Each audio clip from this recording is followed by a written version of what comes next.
তোদেরকে দিয়া এই নির্বাচনের মাঠে কেন্দ্র দখল করায় তোদেরকে চাকর বানায়, তোরাই চাকর। প্রতিদিন এই যে ট্রাকের মধ্যে থেকে যে চাঁদাগুলি নেন, এটা কিন্তু এমপির কোনো ছেলে নেয় না, মন্ত্রীর কোনো ছেলে নেয় না, কিন্তু এটা টাকার ভাগ দেয় একদম শেষ মাথা পর্যন্ত যায়। টাকাটা উঠায় কাঁদে দিয়ে তোরে দিয়ে উঠায়, তুই কামলা, ওইখানেও তুই কামলা। সো এই তোদের মতো কামলাদেরকে দিয়া এই দেশে এরা রাজনীতি করে এদের ছেলে মেয়েদেরকে বিদেশে পড়াশোনা করে, নিজেদের কিছু হলে তারপর ট্রিটমেন্ট নিতে যায় সিঙ্গাপুর, থাইল্যান্ড, ব্যাংকক। বাংলাদেশে এদের ট্রিটমেন্টও নেয় না এরা।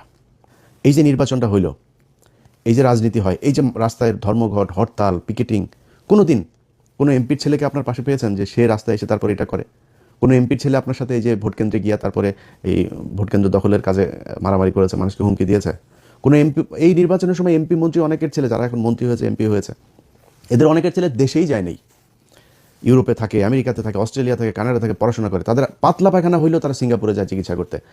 আমরা পৃথিবীর সবচেয়ে নিকৃষ্ট জাতি, এদের মতো এরকম কামলা খাটা জাতি পৃথিবীর মধ্যে আর কোথাও নাই। আমরা পৃথিবীর যেই দেশে যাই, যত নিম্নমানের কাজ আছে যেটা আমরা করি, দেশের মানুষ বাইরে যায়, কামলা দেয়, টাকা পাঠায়, সেই টাকা ওরা পাচার করে বিদেশে পাঠায়। এটাই হলো বীরের জাতি। তোদের যদি লজ্জা থাকে তাহলে ভবিষ্যতে এদের এই ঠিকাদার, পাহারাদার, চৌকিদার, কামলা দিতে সামনে আর যাবি না।